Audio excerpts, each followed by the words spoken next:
Bonjour Saguenay-Lac-Chigan, lundi le 15 juillet avait lieu la séance du conseil municipal pour le mois de juillet et je fais le tour des faits saillants, des principales décisions qui ont été votées par le conseil municipal. On commence tout de suite avec l'adoption du règlement 564 sur la division de la municipalité en 6 districts électoraux. C'est une obligation légale, donc à l'année avant chaque élection municipale, on doit mettre à jour notre carte électorale. C'est fait. Donc, 6 districts électoraux, comme par les années passées. Une mise à jour là, qui s'est faite très légère pour répartir la population de façon équitable dans chacun des districts. La carte est disponible sur le site du directeur général des élections. Également, 8.1, dépôt et acceptation du rapport de l'auditeur indépendant sur les états financiers pour l'année 2023. On a reçu le rapport financier officiel. Les voyants sont au vert de façon générale. L'année dernière, surplus généré de 1,3 million de dollars. C'est essentiellement dû à deux choses. D'abord, les droits de mutation, ce qu'on appelle la taxe de bienvenue, donc plus ou moins 800 000 près de 900 000 même qui ont été reçus grâce à ça, à cause des transactions immobilières qui se sont faites. Et également, les intérêts qui ont été générés sur les comptes en banque que la municipalité dispose, donc avec la hausse des taux d'intérêt. Qui dit hausse des taux d'intérêt dit plus de revenus lorsqu'il y a des placements. C'est ce qui a généré essentiellement nos revenus à la municipalité, donc notre surplus qui est dégagé. Néanmoins, il y a des défis encore importants qui sont identifiés en matière de planification, entretien de nos bâtiments notamment. Il y a des surplus budgétaires qui sont disponibles à la municipalité. Ils doivent être affectés à ça pour mieux servir, mieux répondre aux besoins pour la population. C'est en cours. 8.5 également, c'était l'embauche d'un contremaître au département des travaux publics et infrastructures. Il y a beaucoup de besoins en matière de travaux publics. On le voit, c'est plus exigeant que jamais et c'est correct. Les besoins augmentent. On est rendu avec un directeur des travaux publics qui est en poste depuis quelques mois. On souhaite la bienvenue à Éric Bande, qui est notre nouveau contremaître, qui va venir aider les équipes sur le terrain, une paire de bras de plus pour nous aider dans la planification, l'organisation des travaux au quotidien, puis la gestion des requêtes également, qui sont tout à fait bienvenues. On a besoin que vous nous signaliez des choses, mais pour faire le suivi de ça, on a besoin de ressources. Donc, bienvenue à Éric Bande, qui va commencer dès le début du mois d'août. 8.9, c'était l'approbation également du certificat de paiement pour l'installation de la génératrice qui a déjà été faite. Ça fait déjà quelques mois. On paye nos factures. 8 000 $ qui a été autorisé par le conseil municipal. 8.10, c'était l'approbation également d'une dépense, donc d'un paiement pour les travaux sur la rue Claude-Édouard Rétu. Ça s'est fait déjà l'année dernière. Travaux de bordure, pavage de la rue, trottoir également. 13 600 $ qui restent à payer, donc autorisation de ce paiement-là. 9.1, c'était l'octroi d'un mandat pour les services professionnels pour le projet de réaménagement du sol de l'église. Les plans, l'élaboration des plans et devis va bon train. C'est pas encore final, loin de là, il reste encore du travail à faire. Mais bref, en attendant, on veut aussi aller chercher le maximum de subventions pour diminuer l'impact sur le portefeuille de la population en vue des travaux. Donc, contrat qui a été donné à la FQM, 10 000 $ pour aller nous accompagner dans la recherche de ces subventions-là, pour maximiser, dans le fond, les montants qu'on va aller chercher auprès des instances gouvernementales. Donc, ça a été voté. 9.2, octroi d'un mandat pour le contrôle qualitatif des matériaux concernant la réfection de l'égout qui passe sous la rivière Lac-Chigan. C'est un dossier là, pour les habitués des capsules, des faits saillants. La conduite d'égout sur la rivière qui est brisée depuis 2019 environ.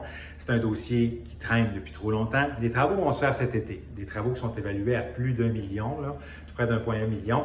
Mais bref, là-dedans, il y a plusieurs autres contrats qui doivent être donnés, dont le contrôle de la qualité des matériaux qui seront utilisés, la surveillance du chantier. Solmatec, donc, a eu le contrat pour 57 900 $. Dans le même dossier, paiement d'une facture à Dazé et Associés, qui sont des arpenteurs géomètres, d'accord?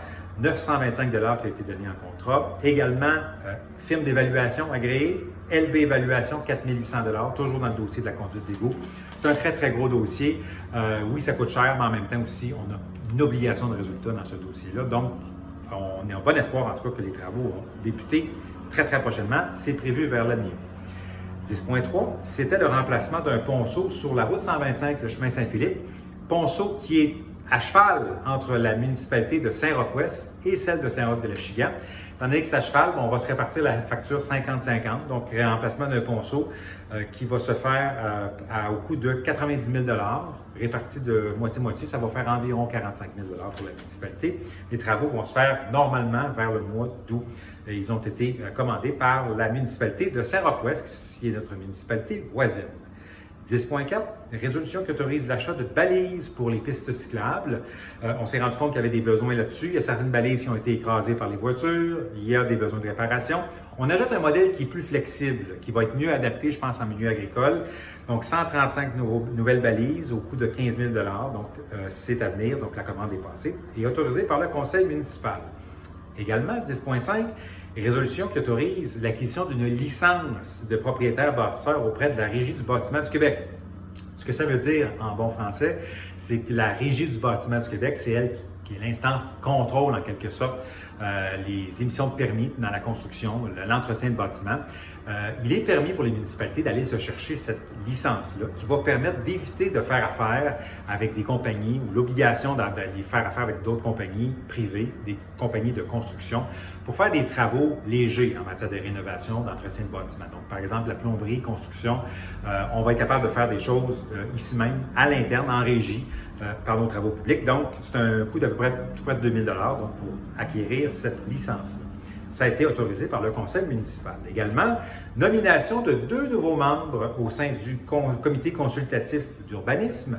On souhaite la bienvenue à Mme Mélissa Trottier et M. Bernard Deschaines, qui sont tous deux citoyens de Saint-Roch-de-Lachiguan, qui vont venir assister notre comité consultatif d'urbanisme, le CCU, qui a pour mandat d'analyser toutes les demandes de dérogation mineure, les demandes qui concernent le PIA, donc le programme d'intégration architecturale sur la rue principale, notamment.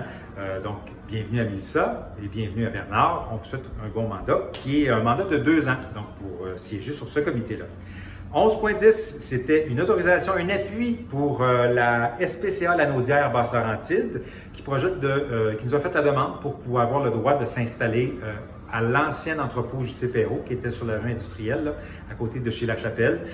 Donc, malheureusement, il y a un petit conflit d'usage avec la CPTAQ, donc pour appuyer leur demande au sein de la CPTAQ, la Commission de la protection du territoire agricole du Québec. La municipalité a émis une résolution pour appuyer la demande, donc en espérant que ça débloque très rapidement. 12.1, nomination d'une nouvelle membre au sein du comité des loisirs et organismes. Bienvenue à Jessica Bodge, qui est nouvelle membre au sein de notre comité. Vous aurez certainement l'occasion de la croiser dans nos activités estivales. 12.2, reconnaissance de l'association de Ringuette des Moulins.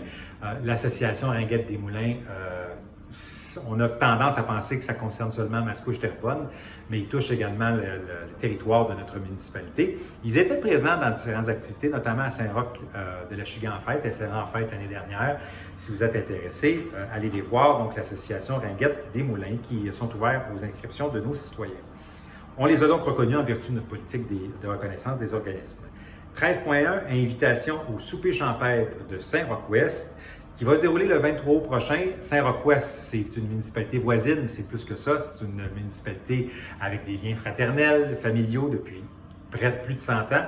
Et donc, ils tiennent un souper champêtre comme à chaque année. Et cette année, ça va se dérouler à Sainte-Julienne. On va déléguer 2 représentants de notre municipalité. C'est pour assister à l'événement. Donc, ça a été voté. 13.2, demande d'aide financière de l'organisme Moisson-Lanaudière avec la hausse du coût de la vie. Moisson-Lanaudière intervient auprès de l'aide alimentaire, donc que ce soit le comptoir mini-budget, les cuisines collectives, la maison des jeunes notamment, dans les activités fêtes et lunch. Bref, Moisson-Lanaudière vient en aide à beaucoup de gens qui en arrachent, qui ont la vie moins facile. La municipalité a adopté une résolution pour octroyer un chèque de 250 $ à l'organisme. Également, résolution pour confirmer la présence de représentants de notre municipalité à l'Omnium de golf 2024 de la fondation du complexe JC Perrault, complexe de nos 2 surfaces de glace dans le parc industriel, complexe sportif, éducatif et scientifique, donc qui tiennent une levée de fonds chaque année par le biais d'un tournoi de golf. On va déléguer des représentants là le 19 septembre prochain au Club de golf Montcalm. Et finalement, 13.4, résolution autorisant un budget pour l'organisation de la fête de la rentrée de l'école secondaire de Lachiguan, qui va se dérouler le 3 septembre prochain avec les autres municipalités. On va être là pour organiser un barbecue de la rentrée, comme par les années passées. C'est un devoir d'être là pour nos jeunes adolescents sur notre territoire. Voilà, c'était les faits saillants de la séance du Conseil pour le mois de juillet.